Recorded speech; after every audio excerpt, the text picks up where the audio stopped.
আসসালামু আলাইকুম। অবিশ্বাস্য অকল্পনীয়ভাবে ইতিহাস সৃষ্টি করলো ওসমান হাদির জানাজা। এত বিপুল জনসমাগম হয়েছে, এটা একটা জনসমুদ্রে পরিণত হয়েছে। আপনারা যারা দেখেছেন ওসমান হাদির জানাজা, লক্ষ লক্ষ মানুষ উপস্থিত হয়েছে সারা বাংলাদেশ থেকে।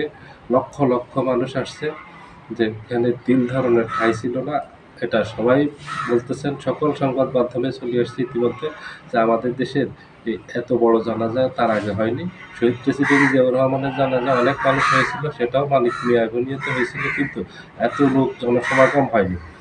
গত কিছুদিন থেকেই ওসমান হাদিকে নিয়ে মানুষ ব্যাপক উদ্বেগ উৎকণ্ঠার মাঝে ছিল। তার কি অবস্থা হয়, তাকে নিয়ে 18 কোটি মানুষের মাঝে একটা টেনশন ছিল, একটা আলোচনার কেন্দ্রবিন্দু ছিল গত শুক্রবারে গুলিবিদ্ধ হওয়ার পর থেকে।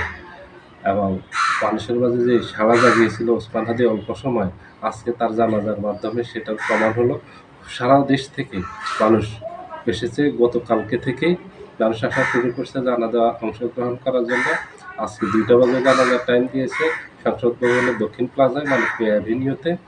সেখানে জানাজা হয়েছে, সেখানে এক বিরল দৃশ্যের অবতারণ হয়েছে, যেটা আমাদের দেশে আর ইতিহাসে কখনো এত বিশাল আয়োজন হয়নি। কেউ বলতেছেন এখানে 20 লক্ষ, 30 লক্ষ, 40 লক্ষ জনসমাগম হয়েছে।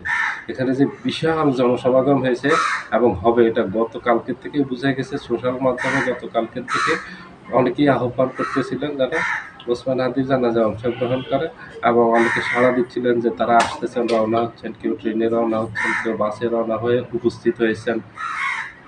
এটা একটা আবেগ আপ্লুত একটা পরিবেশই তৈরি করছে সেখানে।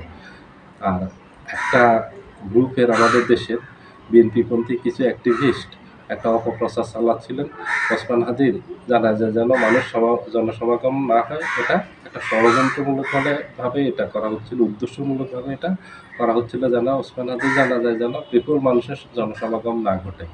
হঠাৎ করে জুলকারনাইন সাহেব কালকে রাতে একটা পোস্ট দিলেন, সেখানে লিখছেন সারা বাংলাদেশ থেকে লোক জনসমাগম করা করা হয় এই জন্য ওসমান হাদির জানাজাকে উসিলা করে একটা বিপ্লবী সরকার গঠন করার জন্য। এটা যে একটা ডাহা মিথ্যে কথা, এটা যে একটা বানোয়াট, এটা যে একটা গুজব, এটা প্রমাণ করলো আজকে। এই ধরনের কোনো কার্যক্রমে নেই, মানুষের মাঝে ব্যাপক সাড়া ফেলছে। জিয়াউর রহমানের যে জানাজা আছে সেটা যেন রেকর্ড ভাঙতে না পারে, এই উদ্দেশ্যে বিএনপি ওসমান হাদিকে, এই জুলকারনাইন সাহেবকে ব্যবহার করছে যে একটা গুজব রটানোর জন্য, যেন এত জনসমাগম না হয়। বিএনপির হীনমান্যতার থেকে বিএনপি কাজটা করছে। এই কাজটা করে বিএনপি ভালো করেনি।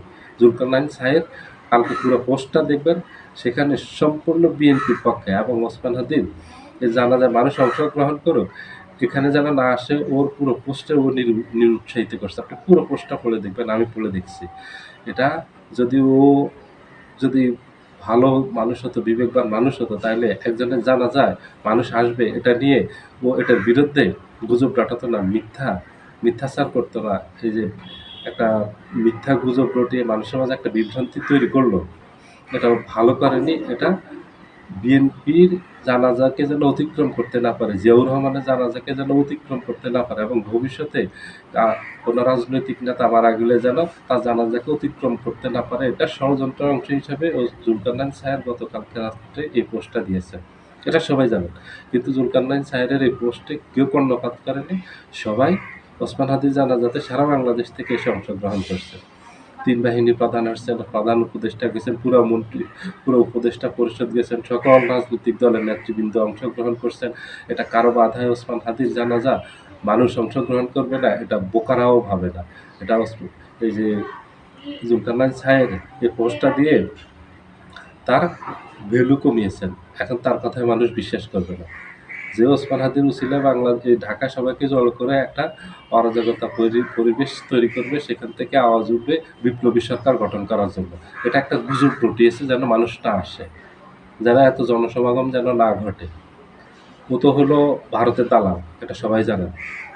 ও সেনাবাহিনীর দালাল, মানে ভারতের দালাল, হাসিনার দালাল। ও দেখবেন যে কৌশলে ভারতের শেখ হাসিনার, আওয়ামী লীগের এবং এই সেনাবাহিনীর দালালি করে লেসপেন্সারও, অনেক বড় লেসপেন্সার। ওর কথায় আর কখনো কেউ বিশ্বাস করবেন না। আজকে জানাজায় অংশগ্রহণ করছে, ওখানে কোনো ধরনের রাজনৈতিক কোনো বক্তব্য নেই, ওখানে কোনো ধরনের বিপ্লবী সরকার গঠনের কোনো বক্তব্য নেই এবং এমন কিছু ঘটবেও না আমাদের দেশের রাজনীতিতে। সবাই ভালো থাকবেন। আল্লাহ হাফেজ।